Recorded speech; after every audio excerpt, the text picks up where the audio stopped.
कहानी की शुरुआत होती है 26वीं सदी में, जब कई अलग अलग एलियन जातियां एक साथ आईं और उन्होंने मिलकर एक बहुत शक्तिशाली सैनिक गठबंधन बनाया जिसे कवेनेंट कहा गया। उनका मानना है कि हेलो नाम की एक रहस्यमयी अंगूठी उन्हें मोक्ष तक पहुंचने का रास्ता दिखाएगी, लेकिन इंसानों को उनकी बात पर भरोसा नहीं था। इसी विश्वास के चलते उन्होंने इंसानों को अपने देवताओं के खिलाफ समझा और पूरी मानव जाति को मिटाने की जंग शुरू कर दी। अब साल 2552 में मेड्रिगल नाम की एक इंसानी बस्ती के अंदर क्वान और उसके दोस्त जंगल में एक खास पौधा ढूंढने निकले। अचानक क्वान को कोई अजीब सी आवाज सुनाई दी। वो अपने दोस्तों से अलग होकर उस आवाज का पीछा करने लगी। कुछ ही देर में उसने देखा कि पास ही एक स्पेसक्राफ्ट उतरा हुआ है और एक गुफा के अंदर तेज रोशनी चमक रही है। ये देखकर क्वान डर गई और भागकर अपने दोस्तों को चेतावनी देने पहुंची, लेकिन तब तक बहुत देर हो चुकी थी। दुश्मन पहले ही पहुंच चुका है। आसमान से आग बरसने लगी और एक एक करके उसके दोस्त मारे गए। सब अपनी जान बचाने के लिए भागे, लेकिन किसी को भी बचने का मौका नहीं मिला। क्वान किसी तरह छिप गई और एक फ्लेयर चलाकर पास के विद्रोहियों के कैंप को मैसेज दिया। कैंप के लोग तुरंत अपनी रक्षा की तैयारी में लग गए। क्वान भी पूरी ताकत से भागती हुई कैंप के अंदर पहुंच गई, बिल्कुल उस वक्त जब उसके दरवाजे बंद किए जा रहे थे। उसने अपने पिता को बताया कि हमला करने वाले आम सैनिक नहीं थे, लेकिन उन्होंने उसकी बात पर विश्वास नहीं किया। उन्होंने क्वान को बाकी नागरिकों के साथ सुरक्षित जगह पर छिपने भेज दिया। थोड़ी ही देर में हमला शुरू हो गया। कैंप का मेन दरवाजा उड़ा दिया गया और कई भयंकर एलियंस अंदर घुस आए। इंसानों के हथियार उनके सामने लगभग बेकार साबित हुए। हर तरफ लोग मारे जा रहे हैं। ये सब देखकर क्वान और ज्यादा देर छिप नहीं पाई और अपने पिता को ढूंढने बाहर निकल आई। इसी फैसले ने उसकी जान बचा ली। कुछ पल बाद एक एलियन ने बंकर का दरवाजा खोला और अंदर मौजूद सब लोगों को मार दिया। इसी दौरान आसमान से एक स्पेसक्राफ्ट उतरा और उसमें से स्पार्टन्स आए। ये जेनेटिकली बदले गए सुपर सोल्जर्स हैं। उनकी तकनीक, उनका आर्मर और उनके हथियार एलियंस से टक्कर लेने के लिए बनाए गए हैं। स्पार्टन्स ने आते ही जंग का रुख बदल दिया। क्वान धमाकों और गोलीबारी के बीच भागती रही। वो एक ट्रेलर में छिप गई, लेकिन एक एलियन ने उसे ढूंढ लिया। जैसे ही एलियन उस पर हमला करने वाला था, मास्टर चीफ ने दूर से एक सही निशाना लगाया और एलियन को मार गिराया। बाकी बचे एलियंस को स्पार्टन्स ने घेर लिया और मिलकर उनका काम तमाम कर दिया। जब क्वान अपने पिता के पास लौटने लगी, तब अचानक एक जख्मी एलियन जो अब तक जिंदा था उस पर टूट पड़ा। क्वान के पिता उसकी रक्षा के लिए बीच में आ गए, लेकिन एलियन ने अपनी एनर्जी ब्लेड से उन्हें मार दिया। मास्टर चीफ ने तुरंत हमला करके उस एलियन को भी खत्म कर दिया। क्वान अपने परिवार की अकेली बची हुई सदस्य है। स्पार्टन्स फिर उस रहस्यमयी स्पेसक्राफ्ट को ढूंढने निकल पड़े। क्वान शोक में डूबी हुई है, लेकिन जब उसने देखा कि अब उसके पास कोई नहीं बचा, तो उसने भी उनका पीछा करने का फैसला किया। स्पार्टन्स उस गुफा में पहुंचे जहां क्वान ने पहले रोशनी देखी थी। उन्हें पता नहीं है कि एक बचा हुआ एलियन चुपके से उनका पीछा कर रहा है। गुफा के अंदर उन्होंने देखा कि कवेनेंट वहां किसी चीज की खुदाई कर रहा है। मास्टर चीफ को दीवार पर एक रहस्यमयी आर्टिफैक्ट मिला। जैसे ही उसने उसे छुआ, पूरी गुफा रोशनी से जगमगा उठी। अचानक उसके सामने एक दृश्य आया। उसने एक परिवार को पिकनिक मनाते देखा और एक सफेद कुत्ता उनके आसपास दौड़ रहा है। उसी वक्त उसकी साथी स्पार्टन ने उसे उस चीज से अलग किया और वो दृश्य तुरंत गायब हो गया। तभी उनकी नजर उस बचे हुए एलियन पर पड़ी। वो उसके पीछे भागे, लेकिन एलियन ने अपनी अदृश्य होने की तकनीक का इस्तेमाल किया और सबकी नजरों से बचकर निकल गया। बाहर पहुंचते ही वो क्वान से टकराया, जिसकी वजह से क्वान बेहोश हो गई। एलियन अपने स्पेसक्राफ्ट तक पहुंचकर वहां से निकल गया।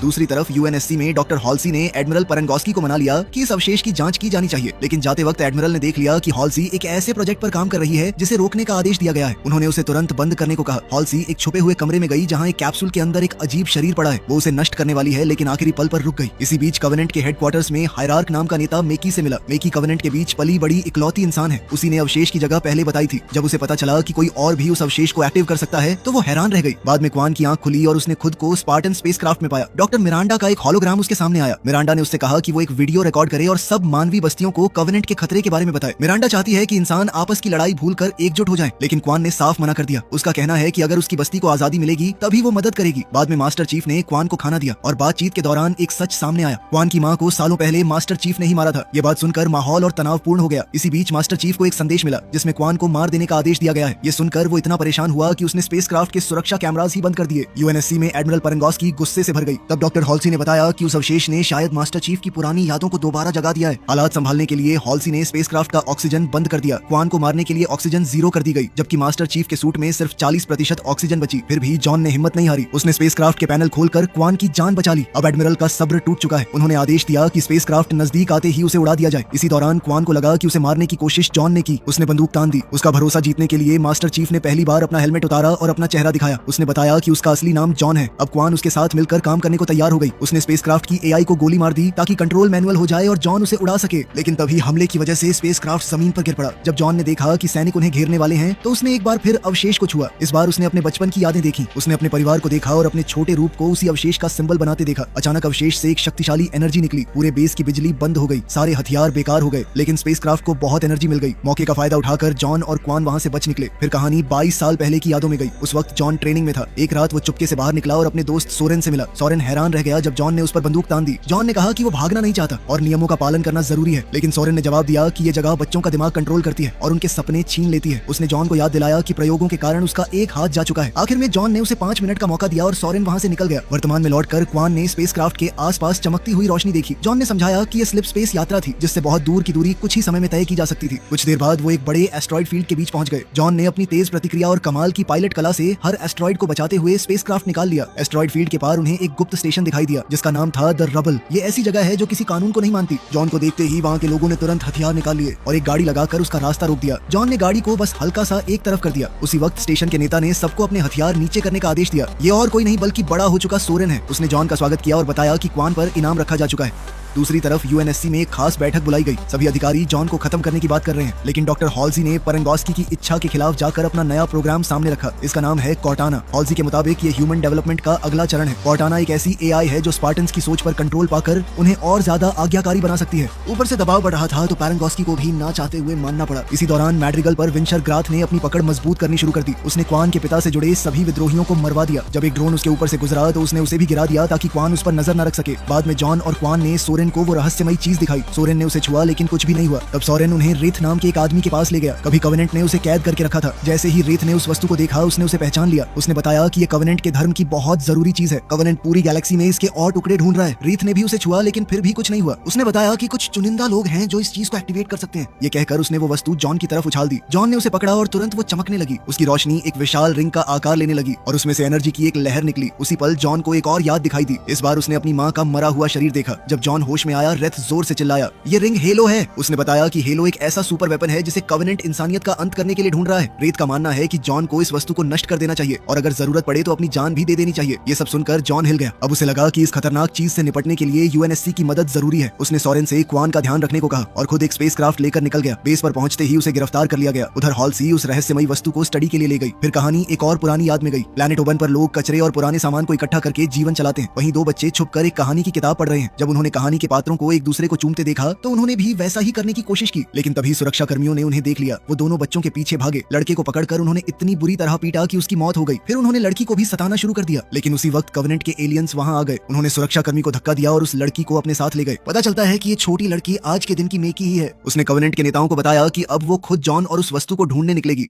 उधर हॉल्सी ने आखिरकार उस शरीर को जगाया जो उसने अपनी लैब में छुपा कर रखा है। वो असल में उसका अपना क्लोन है। दोनों ने कुछ देर बातचीत की ताकि हॉल्सी पक्का कर सके कि क्लोन का दिमाग ठीक काम कर रहा है। उसके बाद हॉल्सी जॉन को लैब में ले गई और उसे एक खास एक्सपेरिमेंट के लिए मना लिया। क्लोन की आंख में एक सुई डाली गई और उसका दिमाग निकाला गया। फिर उस दिमाग को जॉन के सिर में इम्प्लांट कर दिया गया। जैसे ही प्रक्रिया पूरी हुई क्लोन को नष्ट कर दिया गया। कुछ देर बाद कॉर्टाना पहली बार एक हॉलोग्राम के रूप में सामने आई। अब उसका काम है धीरे धीरे जॉन के साथ पूरी तरह जुड़ना और उसकी शारीरिक और मानसिक क्षमता को और बेहतर बनाना। फिलहाल हॉल्सी ने उसकी पहुंच लिमिटेड रखी है क्योंकि वो पहले उसका इस्तेमाल उस रहस्यमयी वस्तु को समझने के लिए करना चाहती है। जब जॉन की आंख खुली तो उसे अपने दिमाग में किसी और की आवाज बिल्कुल पसंद नहीं आई। फिर भी परीक्षण शुरू हुआ। जैसे ही जॉन ने उस चीज को छुआ वो दोबारा से एक्टिवेट हो गई और उसने अपने बचपन की कुछ और यादें देखी। लेकिन एक अजीब बात हुई, जब भी जॉन उन यादों में होता कॉर्टाना उन्हें देख नहीं पाती। बाद में जॉन ने डेटाबेस में अपने अतीत से जुड़ी जगह ढूंढने की कोशिश की। कॉर्टाना उसकी मदद करती रही लेकिन किसी भी नाम को देखकर उसे कोई एहसास नहीं हुआ। सिर्फ वही वस्तु है जो उसके अंदर कुछ जगाती है। तब कॉर्टाना ने उसे याद दिलाया कि उसका इमोशनल रेगुलेटर उसकी भावनाओं को दबा कर रखता है। ये सुनकर जॉन ने उसे निकालने का फैसला किया। जब कॉर्टाना ने हॉल्सी को चेतावनी देनी चाहिए, हॉल्सी ने मना कर दिया। उसने कहा कि कॉर्टाना जॉन की मदद करे ताकि वो उसे दोस्त समझे, जासूस नहीं। कॉर्टाना के निर्देशों पर जॉन ने छुरी की मदद से रेगुलेटर निकाल दिया। उसे पता नहीं है कि उसकी साथी स्पार्टन काई छुपकर ये सब देख रही है। रेगुलेटर हटने के बाद जॉन पहली बार सच्ची भावनाओं को महसूस करने लगा। वो बेस के बाहर निकला और दुनिया को एक नए नजरिए से देखने लगा। कला, लोग और आसपास की हर चीज अब उसे अलग लगने लगी है। तभी उसकी नजर एक कुत्ते पर पड़ी। उस कुत्ते ने उसे फिर उस रहस्यमयी वस्तु की याद दिला दी। वो तुरंत लौटकर उस वस्तु के पास गया और उसे फिर छुआ। अब उसने देखा कि बचपन में वो बार बार उस वस्तु का चित्र बनाया करता था। ये देखकर उसके पिता गुस्सा हो जाते थे। उसने एक दूसरी मिलती जुलती वस्तु का भी चित्र बनाया था। उसका कहना था कि दोनों वस्तुएं एक दूसरे से जुड़ी हुई हैं। यादों में उसके पिता ने उसे कुछ दबाने को कहा। वर्तमान में लौटते ही जॉन उसे ढूंढने के लिए बेचैन हो गया। उसे याद आया कि उसके ग्रह के आसपास बर्फ की रिंग जैसी स्ट्रक्चर थी। कॉर्टाना ने डेटाबेस खोजा और पता लगाया कि जॉन का जन्म ग्रह एरिडनस 2 है। ये ग्रह सालों पहले वीरान हो गया था जब एक वायरस पूरी आबादी में फैल गया। जब हॉल्सी को ये सब पता चला, जॉन ने उसे अपनी सारी यादें बता दी। दोनों ने मिलकर एरिडनस 2 जाने का फैसला किया। इसी बीच एक पेट्रोल स्पेसक्राफ्ट ने देखा कि पास ही कवेनेंट का एक स्पेसक्राफ्ट प्रकट हुआ। सबको लगा कि हमला होने वाला है, लेकिन हैरानी की बात है कि उसने हमला नहीं किया। बातचीत हुई और एक घबराई हुई महिला ने मदद मांगी। उसने कहा कि कवेनेंट ने उसके ग्रह पर हमला किया है और वो मुश्किल से बचकर निकली है। उसे बचाने के लिए सैनिकों की एक टीम उस स्पेसक्राफ्ट पर चढ़ी, लेकिन ये मेकी का बिछाया हुआ एक जाल था। उसने अजीब जीव छोड़ दिए जो तुरंत सैनिकों को मारने लगे। फिर मेकी ने उनके लीडर से कुछ पूछताछ की और जब उसने कुछ भी बताने से मना कर दिया तो उसने अपने नाखून में छुपे हथियार से उसे मार डाला। उस स्पेसक्राफ्ट में उसे कोई काम की जानकारी नहीं मिली, इसलिए उसने मैड्रिगल जाने का फैसला किया।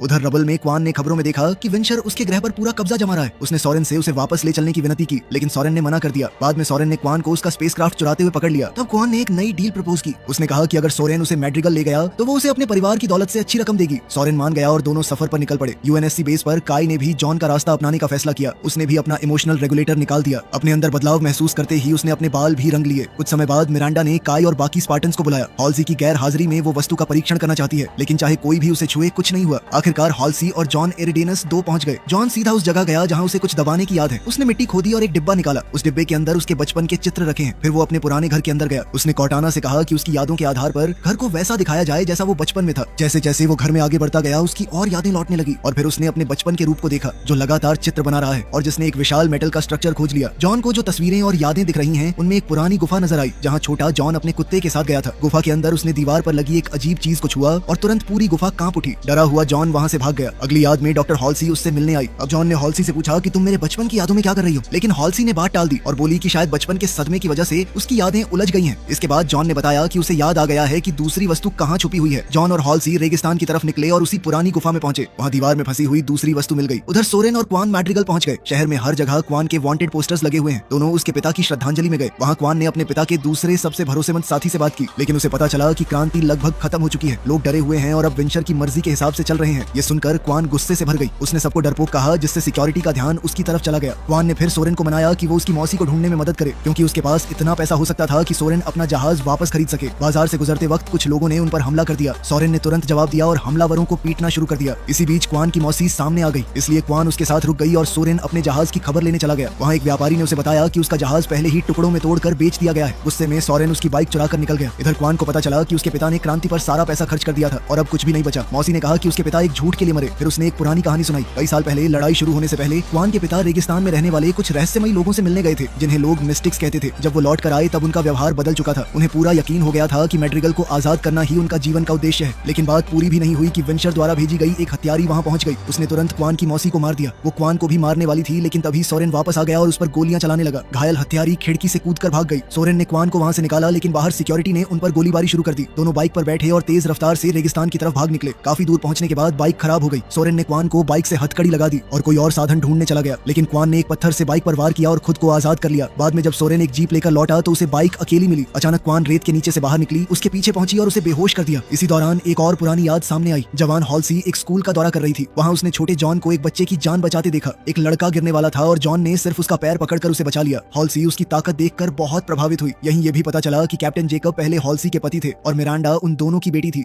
प्रेजेंट में मिरांडा उस जगह पहुंची जहां हॉल्सी दूसरी वस्तु को चट्टान से अलग करने की तैयारी कर रही है। जेकब उसे गुफा तक ले गया। हॉल्सी ने जॉन को चेतावनी दी कि वो इस वस्तु से दूर रहे, क्योंकि ये पहली वाली वस्तु से भी ज्यादा शक्तिशाली है। गुफा से बाहर निकलते वक्त जॉन ने महसूस किया कि काई बदल चुकी है। उसे तुरंत समझ आ गया कि काई ने अपनी भावनाओं को दबाने वाली चिप हटा दी है। काई को इस बात का कोई पछतावा नहीं, लेकिन जॉन ने कहा कि अब वो लड़ाई के लिए तैयार नहीं है और उसे अलग रहने का आदेश दिया। बाद में साइंटिस्ट्स ने चट्टान को काटने के लिए एक तेज किरण का इस्तेमाल किया, लेकिन इससे एक भयंकर लहर निकली। उसकी तकलीफ इतनी ज्यादा थी कि सब लोग दर्द से भाग पड़े। ये लहर इतनी दूर तक पहुंची कि मैड्रिगल की गुफाओं में मौजूद मेकी ने भी उसे महसूस कर लिया। तब मेकी को समझ आ गया कि दूसरी वस्तु कहाँ है। थोड़ी देर बाद वस्तु के चारों तरफ बनी सुरक्षा परत टूट गई। सब लोग उसे ले जाने की तैयारी कर रहे हैं, लेकिन जॉन ने हॉल्सी की बात नहीं मानी और वस्तु को छू लिया। जैसे ही उसने उसे छुआ, एक और याद सामने आ गई। उसने देखा कि हॉल्सी ने उसे उसके घर से चुराकर स्पार्टन ट्रेनिंग के लिए भेजा था। जॉन दर्द और गुस्से से चीख उठा। हॉल्सी उसके पास आई तो उसने तुरंत जवाब मांगा, लेकिन हॉल्सी ने कहा कि पहले वस्तु को सुरक्षित जगह ले जाना जरूरी है, बाद में बात होगी। गुस्से में जॉन ने उस पर हमला करने की कोशिश की। तब कॉर्टाना ने उसके दिमाग से जुड़े तंत्र को बंद कर दिया और जॉन बेहोश हो गया। जब जॉन की आंख खुली तब तक कवेनेंट का जहाज हमला कर चुका है। तेज गोलीबारी में उनका सबसे बेहतर जहाज तबाह हो गया। अब सबको मिरांडा के जहाज का सहारा लेना पड़ा। वैज्ञानिकों को बचाया जा रहा है। मिरांडा और हॉल्सी धमाकों से बचते हुए लोगों को सुरक्षित जगह पहुंचाने में लगी है। दूसरी तरफ स्पार्टन्स ने मैदान संभाल लिया और कवेनेंट के सैनिकों से भयंकर युद्ध शुरू हो गया। दोनों तरफ से हथियारों का इस्तेमाल हुआ और कई लोग मारे गए। इतनी मौत और तबाही देखकर काई एक पल के लिए जम गई। इसी वजह से वो दुश्मन के लिए आसान निशाना बन गई। जॉन उसे बचाने के लिए एक दुश्मन की शिप पर कूद पड़ा और उसे क्रैश लैंड करवा दिया। इसके बाद उसने कई दुश्मनों से सामने से लड़ते हुए उन्हें हरा दिया, लेकिन इसी बीच एक कवेनेंट वस्तु तक पहुंच गया और मेन कवेनेंट जहाज उसे लेकर भाग निकला। जाने से पहले कवेनेंट वाले मेकी को वहीं पर छोड़ के चले गए। सबको लगा कि वो बस एक अबला औरत है जो वहाँ पर फंस गई होगी। अब उसे भी काई के साथ हॉस्पिटल ले जाया गया। जॉन ने हॉल्सी को एक लैब में बंद करके रेडिएशन प्रोसेस शुरू कर दिया। इस प्रोसेस से हॉल्सी को जानलेवा रेडिएशन मिल सकता है। जब हॉल्सी अपनी जान की भीख मांग रही है तब जॉन ने कोर्टाना को इसे रोकने को कहा, लेकिन कोर्टाना ने बताया कि वो मशीन को कंट्रोल नहीं कर सकती। आखिरी पल में जॉन ने हॉल्सी को बचा लिया और सच बताया कि यह सब एक परीक्षा थी। वो ये चेक करना चाहता था कि कोर्टाना उसके लिए वफादार है या हॉल्सी के लिए। बाद में मेकी ने बताया कि बचपन में कवेनेंट उसे उठाकर ले गए थे, लेकिन उसने और कुछ कहने से मना कर दिया और बोली कि कि वो सिर्फ जॉन से बात करेगी। सीनियर ऑफिशियल्स ने जॉन को उससे मिलने की अनुमति दे दी। मेकी ने जॉन को बताया कि कवेनेंट दूसरी वस्तु की तलाश में है और पहली वस्तु एस्परा नाम के एक तारा तंत्र में छुपी हुई है। जॉन ने पूछा कि उसे उसकी बात पर भरोसा क्यों करना चाहिए। तब मेकी ने उसे बताया कि मैं भी तुम्हारी तरह खास हूँ, मैं भी उन आर्टिफैक्ट्स के साथ जुड़ सकती हूँ। ये सुनकर जॉन बहुत परेशान हो गया और बिना कुछ कहे वहाँ से चला गया। इसके बाद जेकब ने अपनी टीम को एस्पेरा तारा तंत्र की खोज पर लगा दिया। उधर पेरेंगोस्की ने हॉल्सी को कॉर्टाना और क्लोन्स के बारे में पूरी रिपोर्ट देने के लिए मजबूर किया। उसका इरादा है कि सारी गलतियों का बोझ हॉल्सी पर डाल दिया जाए। पूछताछ के दौरान जॉन भी वहाँ पहुँच गया। पेरेंगोस्की ने उसे बात करने की परमिशन दे दी, बस शर्त यह है कि हॉल्सी सच बोलती रहे। आखिरकार हॉल्सी ने सच कबूल किया। उसने बताया कि उसने स्पार्टन मानव जाति की रक्षा के लिए बनाया था, लेकिन उसमें किए जाने वाले शारीरिक बदलाव सिर्फ बच्चों पर सफल हो सकते थे। कोई भी माता पिता अपने बच्चों को इसके लिए कभी नहीं देता, इसलिए हॉल्सी ने बच्चों का अपहरण किया और उनकी जगह क्लोन्स रख दिए। बाद में उन क्लोन्स को एक ऐसी बीमारी हुई जो बाहर से नॉर्मल लगती थी और धीरे धीरे सबकी मौत हो गई। काई और जॉन कमरे से बाहर निकले। उधर हॉल्सी पेरेंगोस्की से मिलने पहुंची। उनकी बातचीत मिरांडा ने भी सुन ली। अब तक मिरांडा को अपनी माँ के बारे में जो सच पता चला था, उसके बाद वो हॉल्सी को एक राक्षस से कम नहीं समझ रही है। जॉन भी गुस्से से भरा हुआ है। वो मिरांडा के पास गया और पूछा कि क्या मेकी सच में उन रहस्यमयी चीज से जुड़ सकती है। मिरांडा ने हाँ में जवाब दिया। इसके बाद जॉन ने कॉर्टाना से कहा कि वो उसे अपने दिमाग से निकालने का कोई रास्ता ढूंढेगा। फिर वो काई से मिला और उसे स्पार्टन प्रोग्राम के पीछे छुपे सारे सच बता दिए। जाते वक्त उसने काई से कहा कि उसे जल्दी ठीक होना होगा क्योंकि आगे उसे उसकी जरूरत पड़ेगी। उधर पेरेंगोस्की ने हॉल्सी को साफ बता दिया कि अब उसे प्रोजेक्ट से हटा दिया गया है, आगे का पूरा काम मिरांडा संभालेगी। इतना कहकर उसने सिक्योरिटी को हॉल्सी को बाहर निकालने का आदेश दे दिया। जब मिरांडा मेकी पर कुछ एक्सपेरिमेंट कर रही थी, तब जॉन को अचानक बेचैनी महसूस होने लगी। वो तुरंत जांच करवाने के लिए कंप्यूटर के पास गया। जांच के दौरान उसे क्वान की एक झलक दिखाई दी, लेकिन अगले ही पल कंप्यूटर ने चेतावनी दी कि जॉन को तुरंत डॉक्टर से मिलना चाहिए। झलक भी उसी वक्त गायब हो गई। बाद में मिरांडा अपनी माँ की लैब संभालने पहुंची, लेकिन कंप्यूटर ने उसे अंदर जाने की परमिशन नहीं दी। स्क्रीन पर सिर्फ हॉल्सी का मैसेज था, जिसमें उसने मिरांडा को मिलने के लिए बुलाया था। मिरांडा उससे मिलने गई और उसे हैवान बुलाने लगी। हॉल्सी ने शांत आवाज में माफी मांगी और माना कि वो कभी अच्छी माँ नहीं बन पाई। ये सुनकर मिरांडा इतनी हैरान हुई कि बिना कुछ कहे वहाँ से चली गई, लेकिन सच कुछ और है। हॉल्सी सिर्फ नाटक कर रही है। उसने एक खास कॉन्टैक्ट लेंस की मदद से मिरांडा की आंखों का पूरा स्कैन चुरा लिया। इस तरह उसने दोबारा स्पार्टन प्रोग्राम तक पहुंच हासिल कर ली। जब मिरांडा वापस लैब में आई, तब उसे कंप्यूटर का पूरा एक्सेस मिल गया। रिजल्ट देखकर वो हैरान रह गई। जॉन और मेकी के जेनेटिक कोड्स बहुत ही रेयर हैं। इसी दौरान जॉन मेकी के पास पहुंच गया। उसने बताया कि जिस जगह का जिक्र मेकी ने किया था, वहाँ कुछ भी नहीं मिला। अब जॉन की मानसिक स्थिति बिगड़ने लगी है। मेकी ने समझाया कि रहस्यमयी वस्तु को छूने के बाद वो बीमार हो गया है। उसने बताया कि कवेनेंट के पास पहले भी कुछ कम शक्तिशाली पत्थर थे। उनके संपर्क में आकर वो भी बीमार पड़ जाती थी, लेकिन सालों की ट्रेनिंग के बाद उसने उन पर नियंत्रण पाना सीख लिया। आखिरकार वो पत्थर उसके कंट्रोल में आ गए। मेकी ने जॉन से कहा कि अगर वो उसे मेन चीज तक पहुंचने दे, तो वो उसके मन को शांति दिलाने में मदद कर सकती है। इसी बीच हॉल्सी चुपके से कॉर्टाना तक अपनी पहुंच दोबारा बना रही है। जॉन ने मिरांडा को मना लिया कि उसे एक बार फिर उस वस्तु को छूने दिया जाए, ताकि मेकी की बात की सच्चाई पता चल सके।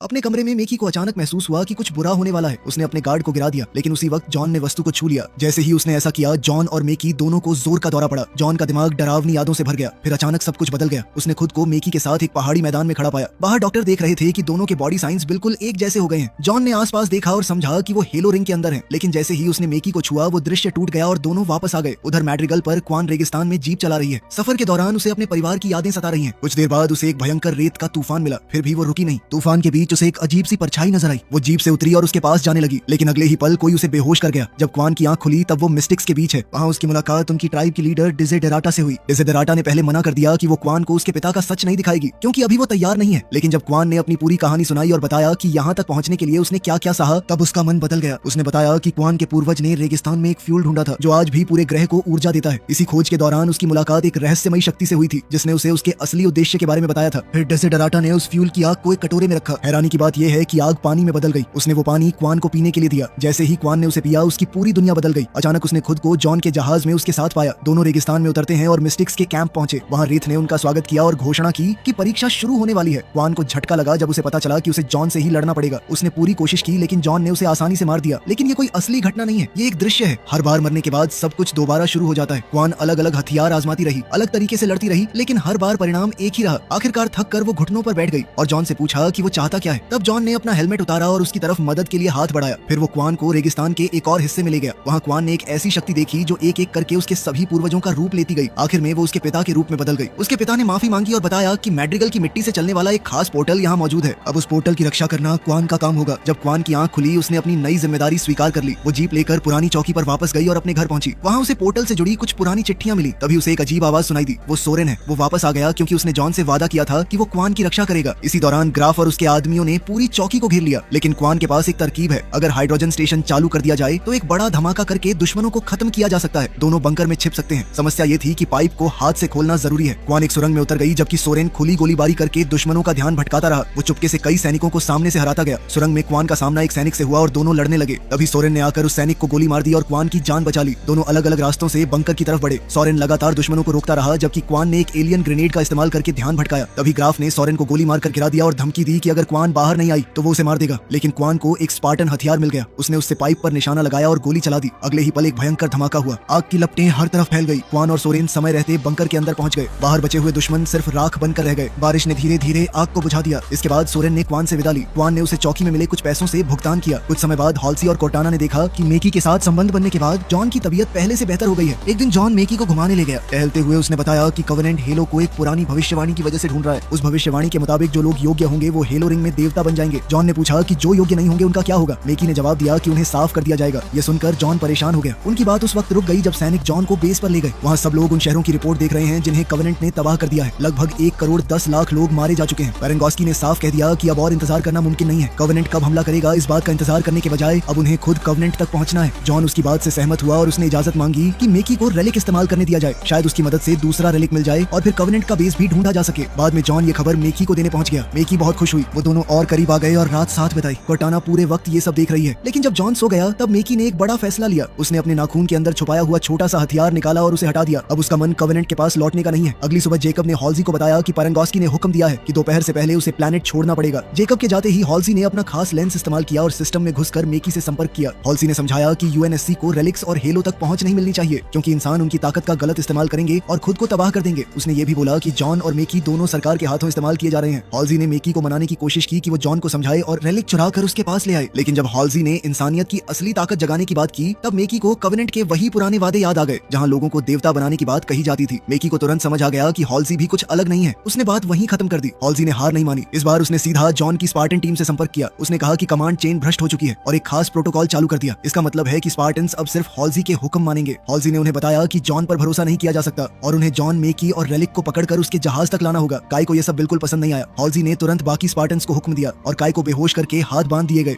इसी बीच मिरांडा ने उस एलियन ऑडियो की जांच पूरी कर ली जो उसे पहले मेकी के हमले वाले जहाज से मिली थी। सच सामने आ गया। उस रिकॉर्डिंग में आवाज मेकी की ही है। मिरांडा सबको चेतावनी देना चाहती है, लेकिन हॉल्सी की चालाकी की वजह से उसका कम्युनिकेशन काम नहीं कर रहा। इसलिए वो दौड़कर खुद सबको बताने निकली। जॉन मेकी को रेलिक दिखाने ले जा रहा है। दोनों एक कॉरिडोर से गुजर रहे थे जहाँ स्पार्टन्स पहले से घात लगाकर बैठे हैं, लेकिन कोर्टाना अब जॉन की परवाह करने लगी है। उसने हॉल्सी का कनेक्शन तोड़ दिया और जॉन को जाल के बारे में बता दिया। जॉन ने मेकी को दूर भेज दिया और खुद सामने आ गया। बिना आर्मर के भी उसने अपने स्पार्टन साथियों का डटकर सामना किया। थोड़ी देर बाद काई भी आजाद हो गई और जॉन की तरफ से लड़ने लगी। उधर मेकी रेलिक रूम में पहुंची और जेकब और पेरेंगोस्की को सब कुछ बताने लगी। तभी मिरांडा वहां आ गई और उसने सच बता दिया कि मेकी ही दुश्मन है। गार्ड्स ने बिना देरी किए मेकी को पकड़ लिया और उस पर हमला कर दिया। दर्द और गुस्से में मेकी को बचपन के वो लोग याद आ गए जिन्होंने उसके साथ बुरा बर्ताव किया था। बदले की भावना में उसने रेलिक को छू लिया। रेलिक जागते ही एक जबरदस्त ऊर्जा की लहर निकली। स्पार्टन्स और गार्ड्स सब जमीन पर गिर पड़े। इसी दौरान जॉन और मेकी ने खुद को हेलो रिंग के अंदर पाया। वहाँ मेकी ने जॉन को अलविदा बोला और गायब हो गई। जब जॉन होश में आया तो उसने देखा कि पूरा बेस हमले की चपेट में है। मिरांडा ने बताया कि मेकी रेलिक लेकर भाग चुकी है। जॉन उसके पीछे निकला, लेकिन रास्ते में एक स्पार्टन ने काई को बंदूक की नोक पर पकड़ रखा है। जॉन ने स्पार्टन्स को सच बताने की कोशिश की। उसने कहा कि हॉल्सी ने बचपन में उन सबको अगवा करके उनका दिमाग बदला था। कोई यकीन नहीं कर रहा। फिर जेकब सामने आया और उसने सब सच मान लिया। उसने कबूल किया कि उसने भी हॉल्सी की मदद की थी। ये सुनकर मिरांडा अपने पिता से भी नफरत करने लगी। आखिरकार स्पार्टन्स जॉन की बात मान गए और मेकी को ढूंढने में उसका साथ देने लगे। काई हॉल्सी के पीछे निकल पड़ी। दुर्भाग्य से मेकी पहले ही एक जहाज में बैठकर निकल चुकी है। हॉल्सी अभी नजदीक है, इसलिए काई उसके जहाज की छत तोड़कर अंदर घुस गई। हॉल्सी के सहायक ने पीछे से हमला किया, लेकिन काई ने उसे तुरंत मार दिया। इसी अफरा तफरी का फायदा उठाकर हॉल्सी इमरजेंसी पॉड में बैठकर भाग गई। जहाज बाद में क्रैश हो गया, लेकिन काई अपने आर्मर की वजह से बच गई। इसके बाद जॉन को कवेनेंट की भविष्यवाणी याद आई। उसे एहसास हुआ कि उसमें एक संकेत छुपा है। कोर्टाना की मदद से उसने एक ऐसे प्लैनेट को ढूंढ निकाला जो टूटे हुए कांच के टुकड़ों जैसा दिखता है। एक रोशनी का भ्रम उस प्लैनेट को आम नजरों से छुपा कर रखता है। स्पार्टन टीम रेलिक वापस लाने के लिए निकल पड़ी। इस दौरान जेकब के लोगों ने हॉल्सी को पकड़कर बेस पर लाया, जहां उसे मौत की सजा मिलनी है। लेकिन फिर अचानक हॉल्सी को दौरा पड़ा और उसकी नाक से खून बहने लगा। तब सच सामने आया। पकड़ी गई हॉल्सी असल में एक क्लोन है। असली हॉल्सी पहले ही बचकर निकल चुकी है। उधर मेकी कवेनेंट के पास लौट आई और दोनों रेलिक्स उन्हें दे दिए। अब हायरार्क्स अपनी ग्रेट ग्रेट जर्नी शुरू कर सकते हैं। मेकी ने उनसे साथ चलने की गुजारिश की और उन्होंने हाँ भी कर दी, लेकिन अकेले में वो बात कर रहे हैं कि रेलिक्स का काम पूरा होते ही मेकी को मार दिया जाएगा। जॉन और उसकी टीम नए स्टार सिस्टम की तरफ रवाना हुए। सफर बहुत मुश्किल रहा, जहाज हिलता रहा, सिस्टम खराब होते रहे और एक कमरे में आग तक लग गई। काई ने तुरंत आग बुझा दी। काफी मुश्किलों के बाद टीम अपनी मंजिल तक पहुंच गई। प्लेनेट पर उतरते ही उन्होंने गार्ड्स को चुपचाप खत्म कर दिया। किसी को खबर तक नहीं लगी क्योंकि सारे एलियंस मंदिर के अंदर मौजूद हैं। जैसे ही दोनों रेलिक्स एक साथ रखे गए, जॉन और मेकी ने एक दूसरे की मौजूदगी महसूस कर ली। जॉन को चक्कर आया और वो अपनी छुपने की जगह से गिर पड़ा। दुश्मनों ने उसे देख लिया। हायरार्क्स को लगा कि मेकी ने इंसानों को यहाँ तक पहुंचाया है, जिसके बाद फौज को तुरंत लड़ने का ऑर्डर दे दिया गया। एक भयानक जंग शुरू हुई। स्पार्टन्स ने कई एलियंस को गिरा दिया। सबसे आगे जॉन लड़ रहा है, लेकिन जब उसका सामना उनके शक्तिशाली नेता से हुआ तब हालात बदल गए। वो एलियन बहुत ताकतवर है। धीरे धीरे उसने जॉन को दबा दिया और उसका हेलमेट तक टूटने लगा। ये देखकर मेकी रेलिक के पास दौड़ी। उसने उसे छू कर एक ऊर्जा की लहर छोड़ी जो कई एलियंस को पहाड़ी से नीचे धकेल गई। फिर रेलिक से एक रोशनी की किरण आसमान में निकली और हेलो का स्थान सामने आ गया। ये देखकर सारे एलियंस घुटनों पर बैठ गए। जॉन मेकी के पास पहुंचने ही वाला है कि दोनों फिर हेलो के दृश्य में पहुंच गए। जॉन उसे समझाने लगा कि ये सब हकीकत नहीं है और उन्हें वापस लौटना होगा। असली दुनिया में स्पार्टन्स जॉन के बेहोश शरीर की रक्षा कर रहे हैं, लेकिन दुश्मन बहुत ज्यादा हैं। तभी जॉन ने देखा कि मेकी का खून बह रहा है। जब वो हकीकत में लौटा, मेकी की लाश जमीन पर गिर गई। काई ने उसे गोली मार दी है। ये उसके लिए जरूरी था, वरना जॉन कभी उस दृश्य से बाहर नहीं आ पाता। रेलिक बंद हो गया और हेलो का नक्शा गायब हो गया। कवेनेंट सिर्फ आधा रास्ता ही देख पाया। जंग और भी खतरनाक हो गई। एक एक करके स्पार्टन्स गिरने लगे। आखिर में सिर्फ जॉन ही खड़ा रह गया। जॉन ने फैसला किया कि वो अपनी टीम और रेलिक्स दोनों को छोड़कर नहीं जाएगा, लेकिन रेलिक छूने पर वो फिर जम सकता है। इसलिए उसने कॉर्टाना से उसका शरीर संभालने को कहा। कॉर्टाना पहले तैयार नहीं हुई। उसे डर है कि शायद वो जॉन को कभी वापस न ला सके। इसी हिचकिचाहट का फायदा उठाकर एलियन नेता ने जॉन को जोर से मारकर दूर फेंक दिया। अब जॉन मौत के करीब है। आखिरकार कॉर्टाना मान गई। जैसे ही उसने जॉन के शरीर पर नियंत्रण लिया, पूरी जंग का रुख बदल गया। जॉन की ताकत और कॉर्टाना की तेज सोच मिलकर एक खतरनाक जोड़ी बन गई। कुछ ही पलों में उसने लगभग सारे एलियंस खत्म कर दिए। एलियन नेता अब भी जिंदा है, लेकिन कॉर्टाना ने दूर से स्पार्टन जहाज को नियंत्रित किया और उसी से उस नेता को गिरा दिया। फिर उसने रेलिक्स उठाए, बचे हुए स्पार्टन्स को जहाज में बिठाया और वहां से निकल गई। जहाज में फर्स्ट एड किट तक नहीं है, इसलिए स्पार्टन्स ने अपने घाव गर्म लोहे और आग की मदद से बंद किए। बाद में काई जॉन को देखने आई। जॉन बिल्कुल चुप पड़ा है। फिर अचानक उसका सिर धीरे से उसकी तरफ मुड़ा। बस इतना ही, ना कोई बात, ना कोई भाव। और यहीं सीजन 1 खत्म हुआ। एक बड़े सवाल के साथ, क्या जॉन वापस आ चुका है या अब उसके शरीर में सिर्फ कॉर्टाना ही बची है? वीडियो पसंद आई तो लाइक कर देना, चैनल को सब्सक्राइब कर लेना। मिलते हैं अगली वीडियो में।